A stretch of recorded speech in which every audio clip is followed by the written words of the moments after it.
My name's Adam, and I'm an associate professor over at the National University of Singapore, where I deal with digital health, health informatics, and AI. All right.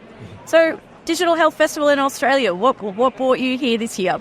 I was invited to speak, so a big thank you to the organizer. And from the vibe and looks of it, this is awesome. Yeah, it's a great event and very lucky to have this on the Australian calendar. What were you speaking about? My topic is building useful foundation for data. All right. Where does that start? It's that's a loaded question. It is. It is a loaded question. It starts with understanding what you're doing, and it sounds more complicated than it seems.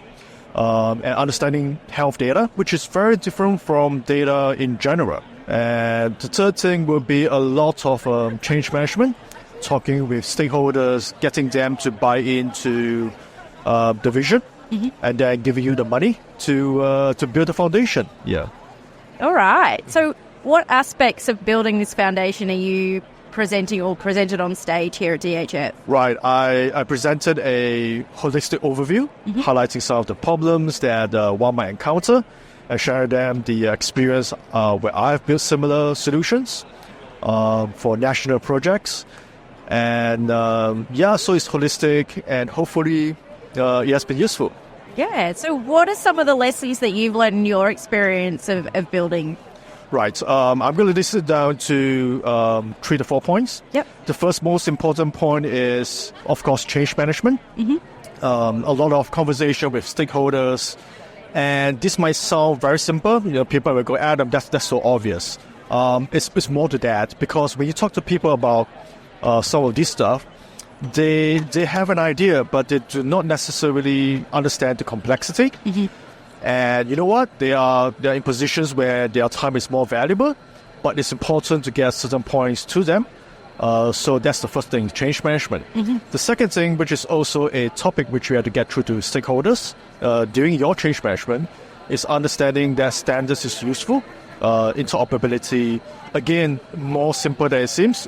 People will come and say, hey, Adam, I understand we need to use HR7, FHIR, SNOMED. What they don't understand is how complicated it is to implement them, and that there are different versions out there. So it's not a situation where it says, hey, I got SNOMED, you got SNOMED, let's talk. Doesn't work that way, unfortunately. So standards. Third would be getting data. Most organizations would say, hey, I got data. It's all in my electronic health records. It's all in my electronic medical records. That's great, but chances are these data are not entirely clean, if you will, not really usable. And that's just a small problem. In reality, when we try to do population health, we need data beyond the acute care environment. We need environmental data, we need social data, we need our genomic data. So when we say building data a foundation, most organizations react to saying that I already have that. Chances are you don't. And even if you do have access to some of this data, they may not be usable to data formats, interoperability, etc., etc. So that's the third important point. And getting your end users into the game. So a lot of organizations will say, hey, we have a data policy, we have a data governance policy. You know what? There'll be maybe 3 persons in the entire organization who are familiar with what that is, what that means. So getting your stakeholders into the game, talking to them, engaging them, awareness, again, back to change management, is very important. All right. So lots of lessons there, and I'm sure our listeners will have some good takeaways there to mull over. What do you hope to see is the future in good data, and what's that going to look like going forward? Well, that is a good question. Given the trends, I think AI is going to play a huge role. Is AI there yet? Not today, but looking at what is possible, we may come to a new future where interoperability issues are a thing of a past.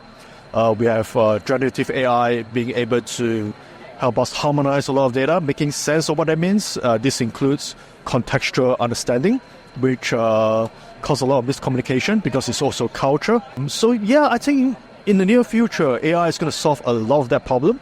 It's not going to be as easy as it sounds. When people say AI is going to come and fix it. Still a lot of groundwork that needs to be done, understanding how to utilize the technology. But in general, yeah, I think that's where things are going.